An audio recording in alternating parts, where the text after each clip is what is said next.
Con nosotros Mariana Dapués, que es psicóloga, pero además es magíster en género y salud sexual. ¿Cuál es el temor, bienvenida antes que nada, cuál es el temor de los padres a que la educación sexual se enseñe desde jardín, ¿no? A temprana edad. Mira, en realidad hay como varias cuestiones para tener en cuenta. Yo escuchaba recién los testimonios y pensaba en varias cosas que han ido sucediendo.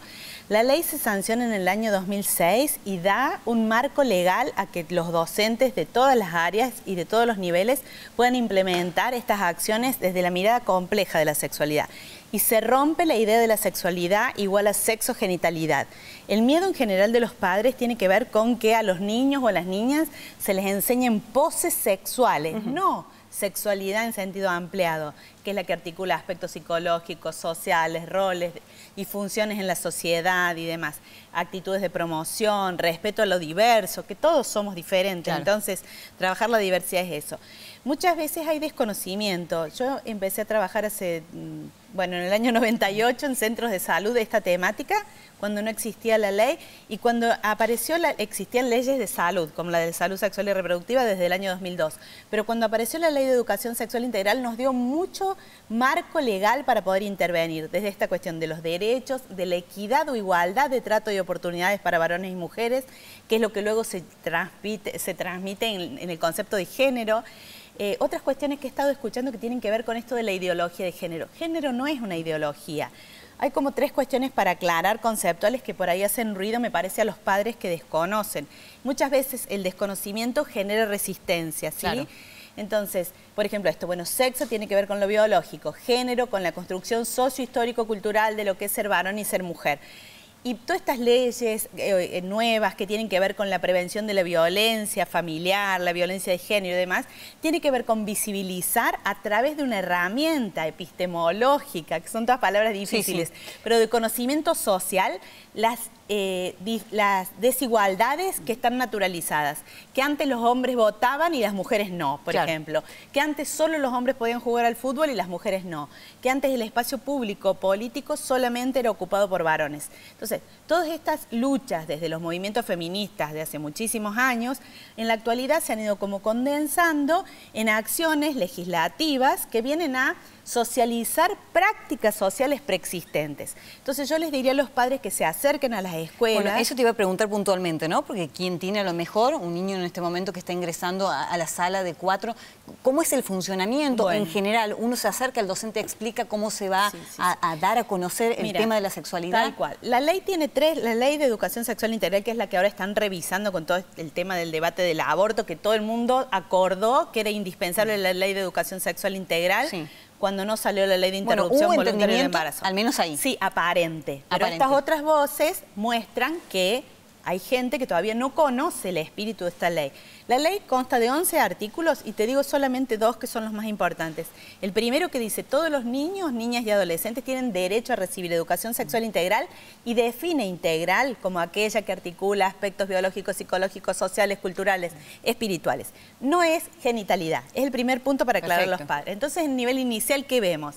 El cuidado del propio cuerpo, la existencia de secretos negativos que después generan la prevención de abuso sexual, porque la mayoría de los casos de abuso sexual son intrafamiliares o endogámicos, quiere decir en contextos en que los niños sienten confianza. Pero ¿existe un acuerdo previo con los padres? Es decir, cuando a lo mejor acuden a buscar un jardín de infantes para el niño. A ver, la ley es para todos. Como decía la señora Delia Provincial y la secretaria de Salud, la ley es una ley universal, en nuestro país es universal. Y en el artículo 1 dice que todos los niños y niñas y adolescentes deben de recibirla.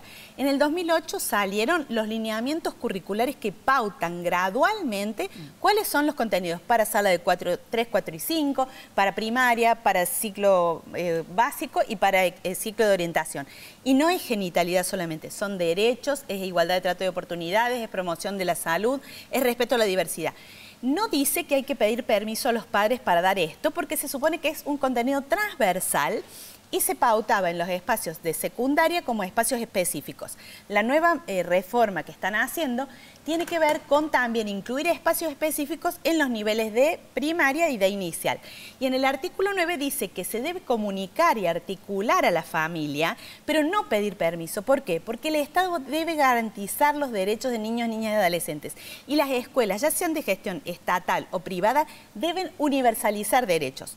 Porque si estos papás que tienen un credo muy fuerte, cualquiera sea la religión, claro, y no estamos en orden de discriminar de ninguna manera, cada uno elige su religión en su vida privada y lo forma a sus hijos de determinada manera con determinadas convicciones. Perfecto, lo va a seguir haciendo, pero la escuela debe universalizar derechos, es decir, darle información científica, confiable y actualizada a todos los niños, niñas y adolescentes, más allá de los credos de la familia, ¿sí? La familia tiene que seguir educando y el artículo 9 dice que tiene que haber una articulación.